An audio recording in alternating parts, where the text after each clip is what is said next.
Baik, Anda masih bersama kami di Bincang Sehati dan kita masih membahas topik kita hari ini, kenali stres pada anak. Jadi jika Anda memiliki pertanyaan seputar stres pada anak, apalagi anaknya udah berbulan-bulan gitu ya, tinggal di rumah, nggak ke sekolah, nggak bisa ketemu banyak teman, Anda bisa menghubungi kami di nomor 021 290 3244 atau DM Instagram kami di @bincangsehati.itv, dan telah hadir bersama kami salah satu psikolog andalan kita yang cantik, ada Miss Jessica Miranda MPSC Psikolog Perhati. Selamat pagi Miss Jessica, apa Selamat kabar? pagi Mas Raden. Oke, Miss, hari ini kita akan membahas salah satu hal yang mungkin dihadapi oleh parents, orang tua gitu ya, di seluruh Indonesia dan mungkin dunia gitu, ketika anak-anaknya nggak bisa sekolah gara-gara pandemi COVID-19 gitu ya. Dan salah satu hal yang mungkin dirasakan sama anak-anak, walaupun mungkin gitu ya, anak-anak ini pakai gawai sebagai salah satu apa ya, pelariannya mereka karena nggak bisa ketemu sama teman, tapi yakin deh pasti ada perasaan stres, ada rasa stres karena mungkin nggak bisa ketemu sama teman, tingkat belajarnya agak susah dimengerti karena harus belajar online yang benar-benar something new kan, seperti betul. itu. Nah, kalau sebelum kita berbicara ke stres pada anaknya sendiri, yang dimaksud dengan stres itu sebenarnya apa sih? Oke, jadi stres itu adalah ketika seseorang gitu ya menghadapi satu individu di mana antara tuntutan yang harus kita jalani dan berbeda nih dengan kemampuan yang kita miliki. Nah, jadi seperti situasi pandemi ini gitu ya. Karena situasi pandemi ini kita sebelumnya tidak pernah nih dilatih gitu ya. Bagaimana sih cara menghadapi situasi pandemi, terus apa yang harus dilakukan gitu. Nah, akhirnya situasi ini gitu ya dengan kemampuan yang kita miliki, nah itu bisa menimbulkan stres pada diri individu. Gitu. Semacam kayak shock terapi ya, karena sesuatu yang baru harus diadaptasi dengan cepat gitu ya. Betul, dan terus beradaptasi ya di situasi pandemi seperti ini kan. Mau tidak mau harus beradaptasi seperti itu. Nah, sebenarnya ini menjadi faktor pencetusnya mungkin ya, yang akhirnya orang merasa kayaknya aku stres deh gitu. Tapi orang bisa menilai nggak kalau mereka lagi stres gitu? Bisa Bisa betul. ya? Karena kan sebetulnya ketika kita stres itu kan pasti ada ciri-ciri gitu ya yang kita rasakan, atau ketika orang lain di sekitar kita, mungkin kalau situasinya anak-anak gitu ya, orang tua, guru gitu ya, lingkungan di sekitar kita menyadari. Tapi itu kalau misalnya memang mereka menyadari gitu. Tapi kan ada beberapa orang yang memang kayaknya biasa aja deh gitu. Itu kan sepele gitu ya gitu. Kok kamu bisa stres, kok saya biasa aja, misalnya seperti itu. Nah, padahal tingkat stres yang dimiliki oleh seseorang itu berbeda-beda gitu. Kayak levelnya lah, karena kan stres itu bukan dikotomi ya. Bukan kayak normal nggak normal, tapi kayak shade, kayak warna lipstick gitu loh. Jadi ada gradasinya. Gitu. Oke ya. Tapi ada jenis-jenisnya nggak? Kalau tadi kan mungkin tingkatnya yang ringan, sedang, ke berat. Tapi kalau jenis-jenis stres ada nggak? Atau sebenarnya ya stres satu kesatuan bahwa ada stresor dari luar, entah dari luar atau internal gitu yang akhirnya masuk ke dalam tubuh kita gitu. Nah, jadi stres itu ada dua nih, Mas Raden. Jadi ada namanya eustress sama distress. Nah, eustress itu adalah jenis stres yang positif gitu. Ternyata stres ada yang positif ya? Iya, karena ketika kita tidak ada stres, saya suka ibaratin kayak lonceng gitu ya, kayak lonceng. Jadi sebetulnya kalau kita tidak ada stres sama sekali, itu justru tidak menjadikan kita itu mengembang diri gitu ya. Jadi ada perkembangan diri, lalu juga kita ada tantangan yang harus kita lalui. Karena sebetulnya gitu ya, kalau kita bahas eustress, stres yang positif, contohnya anak-anak yang di sekolah, mereka kan ada ujian sekolah. Nah, ketika ada ujian itu kan sebenarnya ada challenge gitu ya yang harus mereka lalui, tapi ketika mereka berhasil melalui itu, mereka akan naik level. Nah, itu stres yang positif yang akhirnya meningkatkan kinerja kita gitu ya, mengembangkan potensi dalam diri kita gitu ya. Nah, tapi ada juga yang disebutkan distress. Nah, distress itu adalah jenis emosi yang negatif. Gitu. Artinya ketika itu terjadi secara terus-menerus atau ketika anak-anak gitu ya. Nah, misalnya dia anak-anak itu harusnya adalah dunia bermain gitu. Tetapi di masa pandemi ini kok kayaknya belajar itu kan banyak ya, kita baca di beberapa artikel gitu, rasanya online learning gitu ya, atau PJJ, pembelajaran jarak jauh, sama dengan tugas numpuk gitu. Nah, itu membuat stres gitu pada anak-anak karena harus beradaptasi. Kok kayaknya ketika selesai sekolah pun masih harus nih mengerjakan beberapa tugas-tugas gitu ya, karena misalnya waktunya hanya sebentar gitu. Oke. Beda nggak sih stres orang dewasa sama stres anak-anak gitu? Dampaknya mungkin atau ciri-cirinya gitu mungkin, Miss Jess? Sebetulnya kalau untuk ciri-cirinya pasti berbeda ya, karena usianya, apalagi ketika kita sudah dewasa, pasti pikiran kita secara kognitif kita sudah berkembang lebih kompleks dan pengalaman kita jauh lebih banyak. Nah, sedangkan kalau anak-anak gitu ya, mungkin kalau ciri-cirinya ada beberapa yang misalnya kalau untuk orang dewasa itu keringet dingin, terus sakit perut gitu. Nah secara fisik ada gitu ya, juga terdapat di anak-anak gitu. Karena kalau cemas tuh, oh kok kayak tangannya itu berkeringat gitu. Nah tapi untuk anak-anak yang lebih spesifik lagi gitu ya dampaknya, itu adanya kemunduran perkembangan gitu. Misalnya yang tadinya dia ceriwis gitu ya, dia jadi anak yang pendiam. Lalu dia jadi kembali mengisap jari, kembali mengompol. Padahal untuk toilet trainingnya itu sudah lulus gitu. Nah itu bisa terjadi. Lalu ada yang terjadi juga pada orang dewasa dan juga anak-anak, misalnya pola tidur gitu ya. Jadi kok kayaknya untuk tidur tuh susah gitu ya. Nah itu, jadi ada beberapa memang yang sangat spesifik terjadi pada anak gitu ya. Tapi juga ada yang terjadi memang kayaknya ada kesamaan nih antara dewasa gitu. Karena kalau anak-anak ada yang tantrum gitu ya. Jadi tantrum secara berlebihan gitu. Lalu juga ada yang ketika dia gitu ya melihat satu situasi atau melihat orang tersebut kok jadinya kok nangis gitu, punya emosi yang sensitif, oh ada apa nih? Nah seperti itu. Oke. Beda nggak sih Miss antara stres sama mungkin rasa khawatir atau cemas gitu? Jadi gini, stres itu gitu ya, sebenarnya kita bisa bedakan dari intensitasnya. Nah itu yang mesti kita pahami. Kalau saya tuh suka bilang gitu ya ke klien saya, kita suka kalau anak-anak itu kan sukanya pakai visual ya gitu ya. Jadi ada skala 1 sampai 10. Nah kita bilang, oke, kamu kira-kira rasa marahnya tuh ada di situasi mana? Stresnya tuh ada di situasi dari 1 sampai 10 tuh di angka berapa? Ada gitu di ya? angka berapa? Karena gini, ketika stres itu artinya biasanya stres itu jangka pendek ya. Jadi ketika kita sudah berhasil melaluinya, misalnya kita stres nih karena ujian sekolah. Nah ketika ujiannya sudah selesai gitu rasa cemasnya gitu ya, rasa stresnya. Tapi ketika cemas itu bisa intensitasnya itu durasinya dan frekuensinya itu sangat intens gitu ya, dan itu bisa terkadang itu terjadi ketika bahkan gak ada pemicu gitu. Gitu, apalagi di situasi pandemi seperti ini ya, duh nih kapan sih bisa sekolah gitu, kapan sih ini, jadi kan ada jawaban-jawaban yang kita nggak bisa pastikan gitu. Jadi stres itu kita harus lihat ya seberapa intensitas si anak itu gitu. Makanya perlu banget awareness dari orang sekitar untuk melihat kondisi anak, apa sih, ada nggak sih yang berubah gitu dalam biasanya let's say seminggu sampai 2 minggu terakhir, jadi itu konsisten.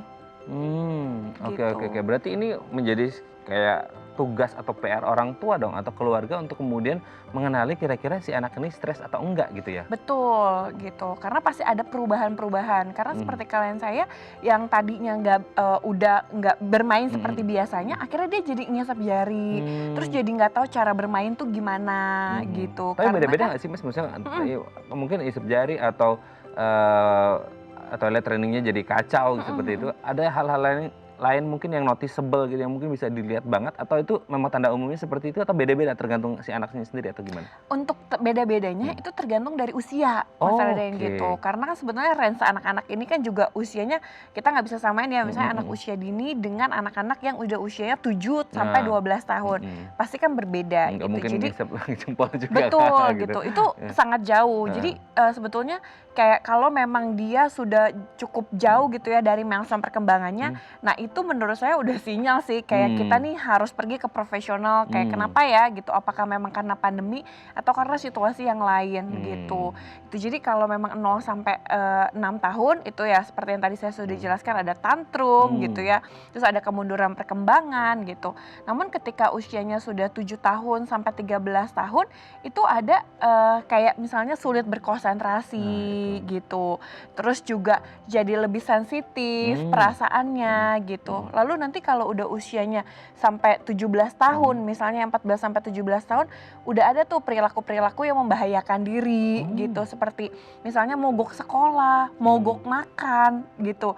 Nah itu bisa gitu, itu bisa dilakukan gitu. Oke, tapi semoga tidak ada self harm ya, melukai diri sendiri seperti itu ya mungkin. Betul, tapi makanya karena self harm itu perlu diketahui juga itu tidak terjadi secara tiba-tiba perlu gitu. proses gitu ya.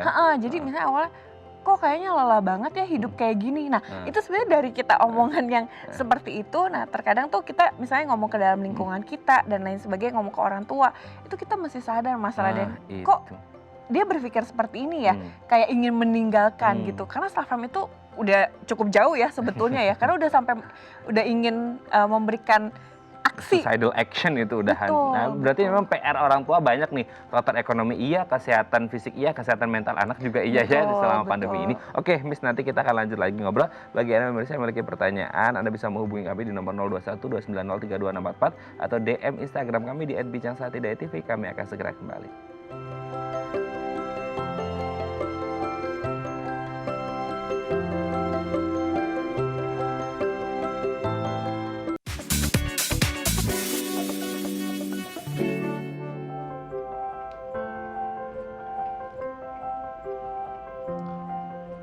Baik, Anda masih bersama kami di Bincang Saati dan kita masih membahas sama kita hari ini kenali stres pada anak. Bagi Anda yang memiliki pertanyaan, Anda bisa menghubungi kami di nomor 021 290 3264 atau DM Instagram kami di @bincangsehati.tv. Masih bersama dengan Miss Jessica Miranda. Miss, kalau kita berbicara tadi kan di awal kita sudah ngomongin tentang gejala-gejalanya atau ciri-cirinya mungkin yang bisa dilihat ketika anak ini mulai mengalami stres. Nah, dampaknya apa ketika anak ini mulai mengalami stres dan jangka panjangnya seperti apa dan apakah ini bisa berpengaruh ketika nanti mereka sampai dewasa gitu? Nah, sebetulnya kalau untuk dampaknya tergantung dari intensitas yang dimiliki. Karena setiap anak, bahkan setiap individu kan berbeda-beda nih gitu ya.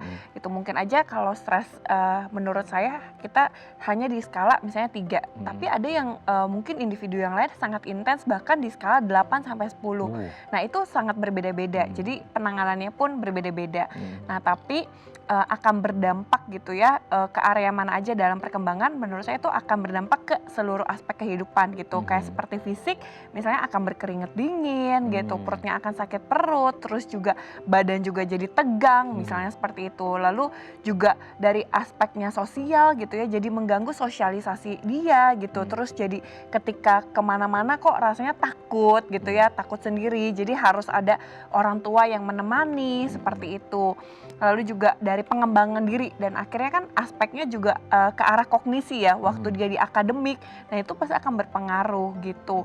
Nah, apakah sampai dewasa atau tidak tergantung karena kan memang kesehatan mental atau stres itu sendiri kan tidak dikotomi gitu ya. Karena ada levelnya itu tergantung gitu. Apakah orang tua, guru, dan lingkungan sekitar itu paham mengenai kondisi anak, lalu juga mengerti cara berkomunikasi dengan anak gitu. Nah, jika misalnya salah satu contoh, kita tahu ketika anak-anak itu adanya dunia bermain, bagaimana kita mengajarkan anak itu dengan bermain, walaupun rasanya sulit gitu ya, karena banyak itu kasus-kasus yang saya tangani, tidak semua orang tua suka sama anak-anak, suka sama anak kecil, kan gak semua orang gitu ya. Tapi kan ketika punya anak, kan kita harus berkomunikasi, belajar berkomunikasi. Nah, ketika hal itu terjadi dan orang tua belum mampu gitu ya, belum tahu nih strateginya bagaimana, nah itu mungkin saja sampai dewasa. Jadi kayak, oh harusnya kamu kuat nih, dikasih jadwal penuh gitu, udahlah nggak apa-apa gitu kan, supaya kamu sukses gitu. Padahal misalnya anak itu butuh main, anak itu butuh free play gitu untuk bermain bebas bersama dengan teman.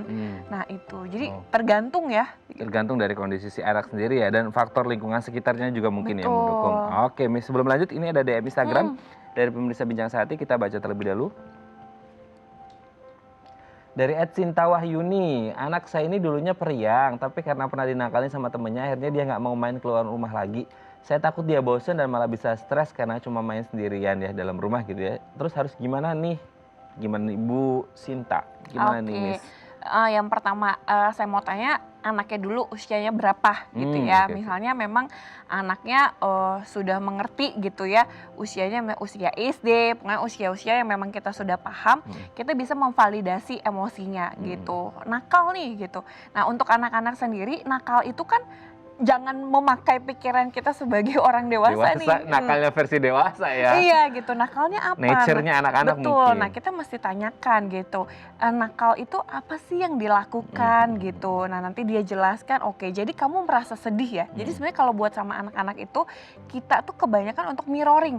Jadi jangan kita berikan nasihat, karena anak-anak itu kalau kita ngobrol panjang kali lebar ya, dia tuh sebetulnya cuman inget kata yang belakang atau kata yang paling depan. Oh gitu? Iya gitu, karena kan memang proses berpikirnya gitu ya. Nah jadi kita, jadi kita lebih kepada mirroring. Oh kamu merasa sedih, merasa sedih ketika kamu dipukul, misalnya gitu. Nah ketika kita sudah jelaskan, yuk misalnya mainnya kemana nih, main ke rumah, atau misalnya main ke taman, atau main hanya berdua, yuk mama temenin gitu. Jadi sama anak-anak itu perlu adanya ketika dia merasa stres, yuk kita jalan sama-sama, karena merasa aman dan tenang itu sebenarnya tidak hanya anak-anak ya, tapi kita pun sebenarnya orang dewasa ketika kita merasa aman, kita jadi berani untuk melangkah gitu. Nah buat anak-anak oke, oh temennya kayak gitu ya, oke. Nah namanya anak-anak kan memang suka berantem gitu ya, tapi berantemnya anak-anak gitu, lalu kita langsung dampingi gitu ya, kita langsung oke yuk main sama mama bareng-bareng yuk sama temennya kayak gitu, karena memang juga mesti dipahami ya nakalnya itu, makanya mesti jelas juga. Lalu juga kita mungkin kalau misalnya terjadi di sekolah atau terjadi memang dilihat sama dengan orang dewasa, kita mesti tanya apa sih gitu ya, supaya karena kan sekarang juga ada bullying gitu ya, perundungan. Nah itu juga jangan kita sepelekan sih intinya, karena anak-anak itu gini, kalau kita orang dewasa kita bisa bilang kayaknya kamu lagi sedih ya? Enggak kok, saya lagi bahagia. Bisa ya manipulasi emosi gitu ya. Kalau anak jujur ya. Kalau anak tuh jujur, kalau emang dia memang merasa sedih, berarti apa yang sudah terjadi itu memang membuat hatinya sedih. Nah kita bisa validasi emosinya, lalu kita tanyakan kepada anak, lalu kita temani anak gitu. Oke, berarti harus menemani anak, harus menggali informasi dari si anak. Tapi baiknya itu kayak kita menginterogasi atau lebih ke ngobrol sebenarnya? Ngobrol ya? Ngobrol gitu. Supaya mereka juga tidak merasa terpojokkan gitu kali ya Miss ya? Betul. Oke, nah di titik mana sih kita sebagai orang tua harus kayak ini bisa kita tangani sendiri, atau ini kayaknya harus ke ahlinya nih, ke psikolog seperti itu, untuk kemudian mengetahui apa yang terjadi sama si anak gitu? Nah biasanya pengalaman saya di klinik gitu ya Mas Raden, orang tua yang sudah ke psikolog artinya memang dia sudah punya nih cara pola pengasuhan atau cara menangani anak itu A sampai E. Nah ini semua sudah dilakukan, tapi hasilnya tuh tidak memuaskan gitu, atau perubahan yang terjadi sama anak itu tidak sesuai dengan yang diharapkan. Nah akhirnya itu membutuhkan bantuan profesional, biasa seperti itu gitu. Jadi biasanya kapan dia harus ke psikolog itu jika apabila memang stres yang dimiliki anak itu tidak sesuai dengan milestone perkembangan. Jadi akibat stres itu ada kemunduran perkembangan. Lalu juga mengganggu kehidupan sehari-hari anak gitu. Jadi misalnya jadi mogok sekolah, terus jadi ada problem dalam tidur gitu ya. Nah seperti itu. Jadi apabila sudah mengganggu, terus membahayakan diri sendiri, membahayakan orang lain, nah biasanya itu memang tanda-tanda yang harus nih dibawa untuk pergi ke profesional untuk mendapatkan bantuan lebih lanjut gitu. Oke, semoga ini bisa menjawab pertanyaannya dari Bu Sinta yang tadi, yang kemudian ini harus diajak ngobrol dulu gitu ya anaknya. Betul. Untuk kemudian tahu apa yang terjadi sama si anak, dan kalaupun harus akhirnya tadi dijelaskan oleh Miss Jessica ya, ketemu sama psikolog untuk ngobrol sama psikolog ya, supaya orang tua juga, kadang-kadang kan orang tua masih banyak PR-nya nih Miss, untuk kayak si anak kondisinya pun nggak ngerti, yang tahu cuman ya nyari duit aja gitu. Sementara anak-anak ini tumbuh dengan sendirinya kan seperti itu. Oke, semoga ini bisa menjawab pertanyaan Bu Sinta ya Bu, terima kasih. Nah kalau kita sebagai orang tua gitu, apa sih yang harus kita lakukan untuk menghilangkan atau setidaknya meminimalkan lah risiko terjadinya stres pada anak Miss? Oke, untuk kita meminimalkan terjadi stres pada anak gitu ya, kita harus punya strateginya dong, Nah berarti. itu, ini Iya juga dong. PR nih kayaknya untuk Iya, orang tua. betul. Tapi sebetulnya ya kalau maksudnya bilang kita PR buat orang tua, karena saya tuh punya, saya pernah baca satu artikel, di artikel itu mengatakan gini, kalau kita mendidik anak, artinya kita mendidik diri sendiri juga. Oh Gitu. Jadi ketika kita ketika kita memiliki anak, memang kita harus sadar ya ada tanggung jawab baru gitu ya. Dan untuk strateginya itu ada namanya problem focus coping dan emotion focus coping gitu. Nah, jadi ini strategi untuk kita ketika stres bagaimana nih caranya untuk meminimalkan stres pada anak gitu ya. Jadi untuk emotion focus coping itu adalah suatu hal yang berfokus pada emosi gitu. Jadi kita ajarkan apabila anak stres nih, kita fokus nih untuk mereduksi stresnya gitu kan. Nah, caranya misalnya kita yoga gitu ya, bernafas dalam gitu, dan sekarang bahkan ada salah satu aplikasi gitu ya, intinya dia mengajarkan untuk square breathing. Jadi dia itu bernafasnya itu dia ada kotak gitu, nah dia ikutin, nanti ada hold, terus nanti misalnya ada apa, nah itu nanti ada tandanya, nah anak itu cuma melihat dan mengikuti nafas supaya dia menjadi lebih rileks gitu.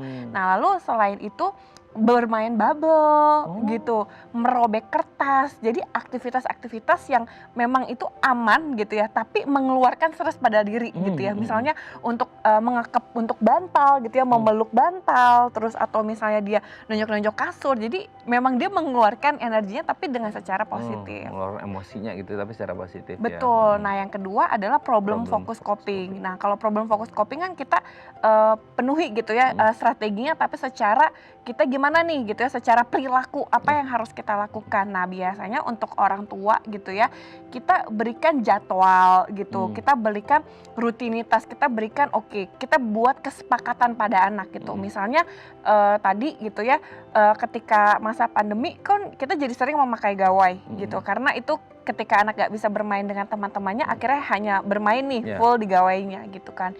Nah kita bisa buat kesepakatan nih, karena ketika diambil anak jadi stres gitu, aduh saya harus main apa lagi nih mami gitu, saya bosan gitu kan. Nah kita buat kesepakatan, kita buatin jadwal.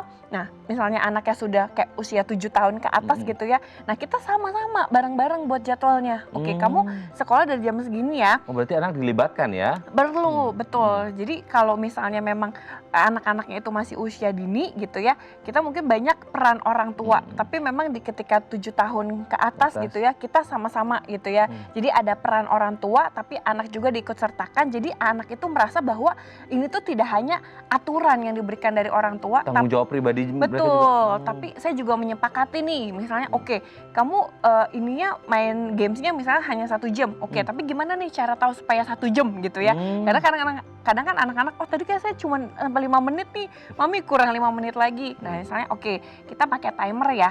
Jadi kita kamu lihat ya, ini 1 jam kan kayak alarm ya, misalnya kita pakai alarm, nanti ketika ini bunyi gitu ya, kamu langsung inisiatif untuk memberikan gadgetnya itu pada mami. Nah jadi kan ketika dia sudah bunyi, dia punya kesadaran, saya udah janji nih. Nah itu kan sebenarnya mengajarkan anak juga tanggung jawab, integritas gitu ya. Nah berarti tidak hanya dari sisi orang tua yang mengatur, jadi kesannya kok otoriter nih orang tua mungkin di pandangan anak-anaknya, akhirnya melibatkan si anak untuk mengatur jadwal sehingga ada tanggung jawab. Dia merasa punya hak dan tanggung jawab atas apa-apa yang dia lakukan gitu ya. Dan ini juga sebenarnya tidak hanya untuk stress management, tapi juga pola hidup kedepannya mungkin lebih mandiri seperti itu ya. Oke Miss, nanti di segmen terakhir mungkin kita akan bahas nih, kalau tadi fokus sama stresnya, kita fokus gimana nih sekarang cara membuat anak bahagia gitu ya. Baik pemirsa, bagi Anda yang memiliki pertanyaan, Anda bisa menghubungi kami di nomor 021 290 3264 atau DM Instagram kami di @bincangsaati.tv. Kami akan segera kembali.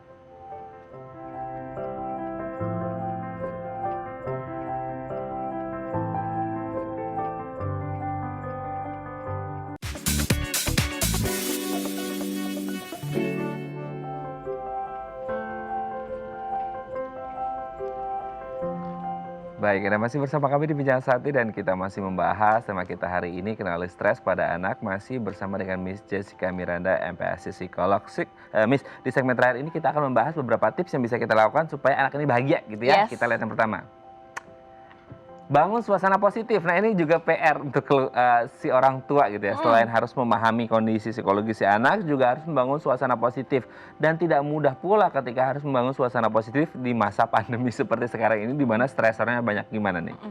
Ya betul, penting banget ya untuk membangun suasana positif agar di rumah, apalagi sekarang kan melakukan sesuatu tuh bekerja dari rumah, sekolah dari rumah gitu. Jadi bagaimana menjadikan rumah itu tempat yang aman gitu. Nah salah satu untuk kita bisa membangun suasana yang positif adalah adanya komunikasi yang sehat gitu di dalam keluarga gitu ya. Jadi memang saling berkomunikasi, lalu juga untuk anak-anak gitu ya, karena sekolah dari rumah gitu ya, jadi bisa membuatkan jadwal special time gitu. Jadi tetap ada jadwal bermain dengan ayahnya, bermain dengan ibunya, dan bermain menjadi satu keluarga gitu. Karena apalagi kita nggak bisa keluar rumah gitu ya. Jadi ada salah satu contohnya gitu ya. Misalnya kita pengen nih gitu ya ke bioskop, tapi kan sekarang ini belum bisa gitu ya. Nah, bagaimana kita membuat teater di dalam ruang tamu gitu ya. Kita pakaiin kain hitam, lalu misalnya gitu kita jadiin home theater gitu. Karena kan memang anak-anak itu imajinasi gitu kan. Nah, jadi penting banget gitu. Nah, ini menjadi PR orang tua lagi nih ya. Harus memutar otak seperti itu ya. Betul, harus kreatif. harus kreatif supaya enggak yang 4L lo lagi Iya, ini betul. jadi akhirnya kayak jadi bosen. Tidak ya, harus kreatif Betul. gitu ya. Oke, supaya suasananya positif. Kita lanjut yang kedua. Ungkapkan cinta. Nah, ini kayaknya orang tua banyak yang kayaknya enggan ngomong cinta ke anak, mama sayang adek deh gitu, papa sayang adek, itu ternyata penting ya untuk si anak sendiri. Betul. Nah, sebetulnya sebelum saya bahas bagaimana ke anak, sebenarnya mengungkapkan cinta itu ketika kita jadi orang tua itu banyak sekali kita mencontoh dari orang tua kita yang lebih dulu. Gitu. Nah, jadi ketika kita gitu ya, misalnya dididik dengan orang tua juga yang tidak terbiasa untuk mengungkapkan cinta, maka kita nggak punya role model gitu. Iya, betul. Nah, tapi ketika kita mulai gitu ya, ketika kita nggak punya role model pasti akan jauh lebih sulit gitu. Kok rasanya awkward banget ya untuk kita. Iya, rasanya sulit gitu banget gitu. Nah, padahal mengungkapkan cinta itu penting gitu, apalagi anak-anak itu konkret. Nah, untuk mengungkapkan cinta saya bisa kasih beberapa seperti bahasa kasih gitu ya. Ada 5 bahasa kasih. Misalnya kita memberikan pujian buat anak. Biasanya jadi tidak hanya kritikan ya. Ketika kok kayak kamu nilai segini, tapi kita ketika anak sudah berhasil, kita puji gitu ya. Yang kita puji adalah usaha anak. Wah, PR kamu berhasil ya, selesai gitu misalnya. Lalu kita juga memberikan sentuhan fisik seperti pelukan gitu ya. Kita mencium anak misalnya untuk good night kiss gitu ya. Nah, tapi memang kalau untuk kesentuhan fisik ketika usianya 7 tahun ke atas kita mesti tanya, kamu mau gak sih mama cium gitu ya. Karena nanti berkaitan juga sama sex education gitu ya. Lalu juga kita memberikan hadiah gitu. Gitu ya, kita memberikan waktu yang berkualitas buat anak gitu. Nah, itu cara kita mengungkapkan cinta. Jadi sebenarnya ada banyak hal ya. Tapi memang itu sebenarnya penting untuk anak-anak supaya merasa dicintai, merasa berharga ketika memang berada di dalam rumah, karena itu fondasi ya. Fondasinya betul. Berarti mengungkapkan cinta ini tidak hanya selalu yang verbal ya, tapi non verbal seperti sentuhan fisik atau hadiah dan tadi melayani juga loh salah satu mengungkapkan cinta. Juga. Misalnya, oh kayaknya kamu baru pulang sekolah, mama ambilin minum dulu ya. Misalnya sambil kamu untuk buka baju dan lain sebagainya, nih kamu minum air putih dulu nih supaya relax. Nah, itu juga salah satu. Simple tapi ngena gitu Betul. ya. Oke, lanjut kita ketiga. Biarkan bermain dan bereksplorasi. Ini nature-nya anak untuk bermain dan bereksplorasi, gimana nih? Ya, dan sebetulnya bermain itu tidak hanya nature-nya anak, Mas Raden gitu. Tapi sebetulnya kita sebagai orang dewasa pasti juga senang main kan, gitu ya. Senang bermain, dan sebetulnya bermain itu apa sih gitu ya? Bermain itu adalah kita melakukan sesuatu tapi tanpa tujuan. Karena di dalam kehidupan kita sebenarnya udah banyak ya tanggung jawab. Udah banyak nge-set goals ya. Betul, dan ada tuntutan-tuntutan yang harus kita kerjakan dari masyarakat, dari sekolah misalnya gitu ya untuk anak-anak. Dan bermain itu makanya hal yang penting gitu, karena ada joy, ada sukacita yang kita rasakan gitu ya. Ada kebahagiaan yang kita rasakan karena enjoy aja kita main gitu. Bukan permasalahan menang atau kalah, tapi kok rasa ada kebersamaan dan ada rasa bereksplorasi. Nah, namanya bereksplorasi kan kita nggak ada tuntutan ya, maksudnya kayak kita gambar, aduh nih salah nih gambar gunungnya, ini harusnya begini. Nah, ya udah kita keluarkan aja gitu, apa sih jadi inspiratif kita, dan itu, dan bermain itu bahkan membuat anak menjadi kreatif loh Mas Raden. Iya, betul. Karena nggak ada aturan kan, jadi dia bisa mengeluarkan, oh caranya begini nih. Berimajinasi betul. Gitu ya. Oke, next. Bangun motivasi anak. Betul. Nah, bangun motivasi anak itu adalah salah satunya dengan cara apalagi belajar di rumah gitu ya, kita menghargai setiap proses anak gitu ya. Kita memberikan dukungan gitu kepada anak dengan hal-hal yang harus dia lakukan gitu. Karena memang gitu ya untuk membangun motivasi anak gitu ya. Karena di kala pandemi itu tidak hanya kita sebagai orang dewasa, kita yang bekerja untuk mengalami adaptasi dan sosialisasi terus-menerus, tapi juga anak juga sedang beradaptasi. Jadi penting sekali ya. Penting sekali ya. Oke, terakhir nih, singkat aja nih. Terakhir. Dengarkan suaranya. Gimana nih? Harus ada apa ya, aktif si anaknya atau gimana? Betul. Jadi kita dengarkan suara anak itu, terkadang kita mendengarkan seseorang itu untuk menjawab dia. Misalnya Mas Raden lagi ngomong nih, saya tuh sebenarnya di otak saya udah berpikir, saya ini harus jawab apa nih, misalnya gitu ya, atau ketika berbicara sama seseorang.